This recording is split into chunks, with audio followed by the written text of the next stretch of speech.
So here is a question. If a government is required by a law to release all the files related to a major criminal case and they release 3 million pages, would you assume they release everything? Most people will do. But what if a reporter goes through the catalog numbers, the actual document tracking system, and finds 53 pages that were registered in the database but never released to the public? And what if those 53 pages reportedly contain FBI interview with a woman who says she was sexually assaulted as a child and she names the sitting president of the United States? This is not a theory. This is what NPR found. And today we are going to go through all of it, the Epstein files, what was hidden and why, plus the growing fallout across Washington and in conservative media where things between candidates Owens and Kirk just got significantly worse. Let's get into it. You probably remember when the Trump administration made a big deal about releasing the Epstein files earlier this year. They call it full transparency. 3 million pages went out to the public, but reporters and researchers start noticing something strange pretty quickly. There were gaps in the document's numbering. NPR did a detailed analysis of 3 separate sets of serial numbers from the Justice Department's own Epstein database. And what they found was the 53 pages of FBI interview documents and notes were listed in the catalog, but simply not there when you go to read them. They were registered, they were tracked internally, they just were not given to the public. Now this mattered a lot because the Trump administration was not doing this in a favor. They were legally required to release those files, which was not optional. So whatever reason those 53 pages stayed hidden, it was not a choice they were legally allowed to make. According to NPR reporting, at least one of those missing documents contained a very specific allegation. A woman says that in 1983, when she was 30 years old, Jeffrey Epstein introduced her to Donald Trump. She says Trump tried to force her into a sexual act. She psychically fought him off, and he responds by punching her in the head and telling her to leave. She was reportedly interviewed by the FBI 4 times total, but the only one of those interviews appears in the public database. And NPR notes the one interview that was released, the only one you can actually read, is the one that does not mention Trump at all. It only covers his interaction with Epstein. This is not an accident, this is a pattern. There is also a second woman. Her account was reportedly included in the initial document released, then removed from the public files a short time later, and then put back again weeks after that. In her account, she says she was 13 when Epstein began abusing her. She says she was taken by Trump's Mar-a-Lago property in Florida, and that both Epstein and Trump were present, and that the 2 men laughed and described her a good one. The White House truth spokesperson Abigail Jackson responds to NPR by saying Trump was done more for Epstein victims than anyone, and that Trump was being totally cleared of anything related to Epstein. That is an official position. Here is something important that makes this harder to dismiss than a single media report. Representative Robert Garcia is the ranking member of the House Committee on Oversight and Government Reform. That position gives him access to the unread version of the Epstein files, the full documents, not the public released. After the NPR publishes their findings, Garcia put out that statement. He said, and I want to be exact here, that oversight Democrats can confirm that the DOJ appears to have illegally withheld FBI interviews with the survivor who accused President Trump of heinous crimes. He announced that the Democratic members of the committee would open a parallel investigation specifically into what he called a cover-up of direct evidence of a potential assault by the president. This is a sitting member of Congress with actual access to the classified documents saying what NPR reported appears to be accurate. To be clear, allegations are allegations. Trump was denied any wrongdoing connected to Epstein. These women's claims have not been adjudicated in court. But the question of whether the government illegally withheld documents which was required to release. That is separate issue and is one that multiple people with direct access to the files are now confirming. While the focus was understandably landed on the allegation tied to Trump, there are other names catching heat from the Epstein files release. Celebrity Dr. Peter Attia, who was fairly well known in health and longevity cycles, stepped down from his role at CBS after his email exchange with Epstein became part of the public conversation. His spokesperson said he stepped back, so his past connection will not become distraction from CBS work. He declined to say anything further. Over in the United Kingdom, the former British ambassador to the United States was arrested on suspicion of misconduct in a public office because of his documents' connection to Epstein. This is a significant development that got somewhat buried under everything happening in Washington. And then there is Cassie Wasserman, who chairs the organizing committee for the 2028 Los Angeles Olympics. He has been facing calls to resign over his documents email exchanges with both Epstein and Ghislaine Maxwell. As for now, he has not stepped down. The broader question that a lot of people are sitting with right now is whether any of these actually leads somewhere. Will there be a real accountability for Wasserman, for any of the other names figured, and especially for anyone at the top of the list? Right now, that answer is completely unclear. Okay, I want to make sure we also cover something that happens around the same time, because it connects a lot of the same themes around government, accountability, and whether agencies are operating inside the law. A former ICE attorney named Ryan Shanks resigned from the agency on February 13, 2026, and then went directly in front of a Senate hearing to talk about why he spent 4.5 years working as an assistant chief counsel at ICE. And he said he could not continue after what he describes as open, deliberate instruction from superiors to teach cadets to violate the Constitution. Specifically, Shank said that on his first day at the ICE Training Academy in Glynns, Georgia, a supervisor showed him a memo in private, not in a normal setting, but quietly, one-on-one. That claim ICE officer could legally enter private homes without a judicial warrant. He has told that refusing to teach this to a new recruit could cost him his job.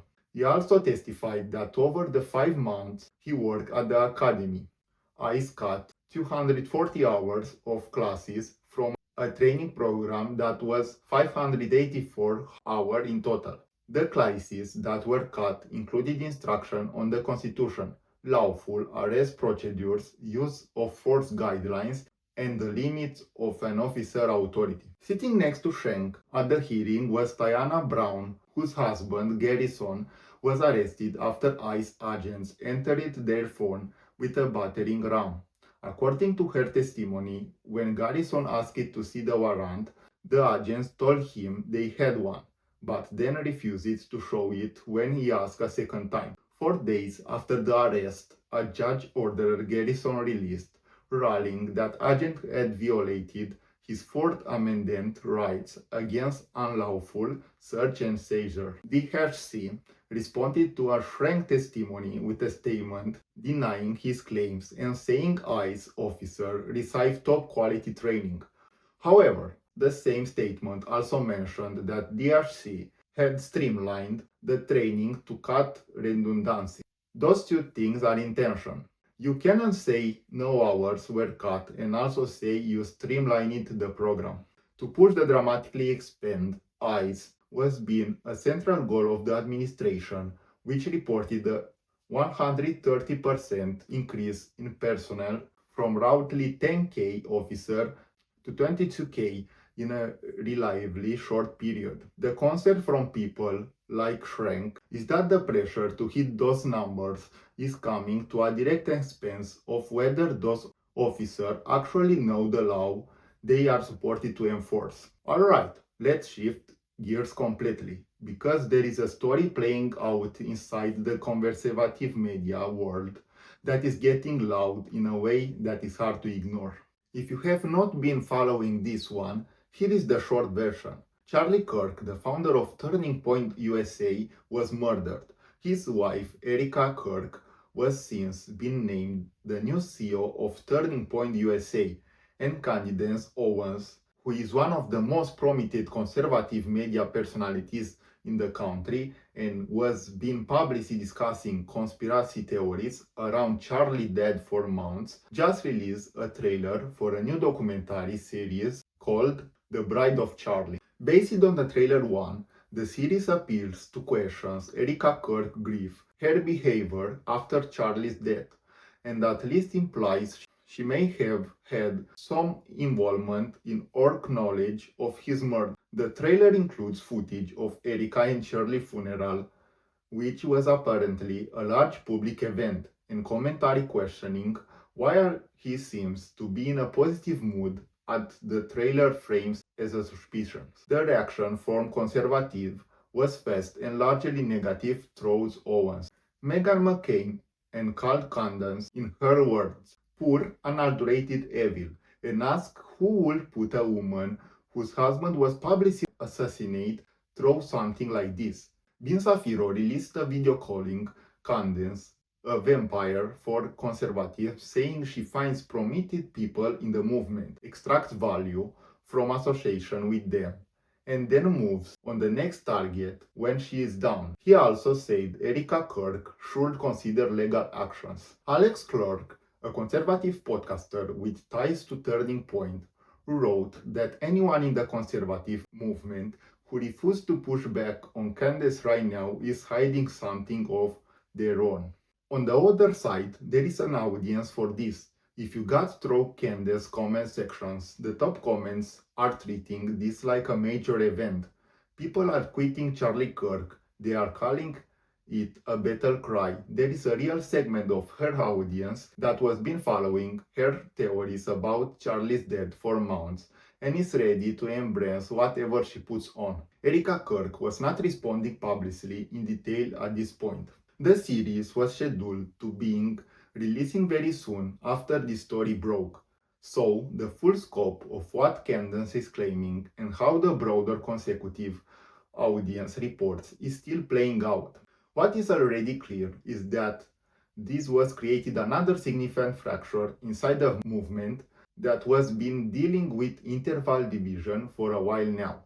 The New York Times wrote about this situation, specifically framing it as a test of whether a sex adjustment or conspiracy heavy scandal can actually derail a major politician figure in the current environment, especially on the right. While we are talking about political pressure and scandal, there is also the story of Representative Tony Gonzalez out of Texas. A growing number of politicians, including some from his own party, are calling on Gonzalez to step down or withdraw from his oncoming primary race following allegation that he had an affair with a former staff member named Regina Santos Avila who died by suicide last year. Text messages that have been shared by her husband Adrian throughout both his own public statements and throughout his attorney shows what appears to be sexually explicit message from Gonzalez to Regina while she was working for him. The message reportedly included requests for images of a sexual nature and questioning of a personal and inappropriate kind. According to her husband's lawyers, there is also messages in which she tells him he is going too far. Additionally, messages reportedly show the two agreement to meet on multiple occasions and spend time together at a private location. Regina herself allegedly sent a text to a colleague at one point saying she had an affair with her boss. Gonzalez denies that any took place and denies any wrongdoing. He was also accused Regina widower and his attorney of blackmail, and he has shared what he says in a screenshot on an email discussing a $300,000 settlement related to a non-disclosure agreement. Adrian told his lawyer he denied the blackmail accusation and pushes back directly, saying the pattern from Gonzalez was being evasion, refusal to take accountability, outright lies. Now, Gonzalez is in a tight place. His March 13 primary against Brendan Herra, who runs also political guns-focused YouTube channels, was already accepted to be close. In the last primary, Gonzalez won by the only 400 votes. Herrera is now running ads directly referencing the reporter affair, with narration warning that the situation puts Republicans at risk of losing the Texas 23 district seat to Democrats. Republicans calling for Gonzalez to step down include Lauren Boebert, Brendan Gill, and Nancy Mace, who released a detailed public statement calling the message disgusting and inexcusable, and pointing out that a member of Congress was allegedly harassing a staff member late at the night, and that woman is now gone, leaving behind a young son. Speaker Mike Johnson is not calling for resignation. He said the accusations are serious and need to be taken seriously, and that investigation throughout the Texas process and the office congressional ethics should be allowed to play out first. One complicating detail worth nothing. According to NBC News, Regina and her husband were reportedly estranged at the time of her death. Local outlets also reported that she told first responders that her husband was in a relationship with her best friend. Her husband's attorney was said that the affair and its aftermath factored into her death, though the official cause was not being linked to the Gonzalez situation in any formal finding. The House was previously passed a rule prohibiting members of Congress from entering sexual relationship with their own staff. Whether that rule leads to any formal consequences remains to be seen. The last thing I want to cover today is something that is moving slower but with enormous long-term implications. A new round of polling on artificial intelligence and federal policy just dropped, and the numbers are worth understanding. About 6 in 10 Americans say they do not trust AI. Around 8 in 10 say they are concerned it could pose a threat to society in some form, and 80%, including 79% of Republicans specifically, say the federal government should have clear rules for AI safety, even if those rules slow down how fast the technology develops. That is remarkably bipartisan set of numbers, and it runs almost directly opposite to the current administration approach. Trump was moved aggressively to reverse the limited AI regulation that were put in place under Biden to speed up development and to remove federal oversight from large parts of the industry. This comes alongside the fact that tech companies spent a record $109 million lobbying last year, and Meta alone reportedly pushes $65 million into supporting AI-friendly candidates in the last election cycle. There are concrete concerns driving those polling numbers. 2/3 of Americans believe AI will eliminate significant number of jobs. A majority think its economic impact will be negative overall. There are also growing concerns about what data centers, which are necessary to power large AI systems, mean for energy consumption, land use, and environmental impact. According to a group called Data Center Watch, more than $162 billion in data center projects have been blocked or delayed by communications since 2023.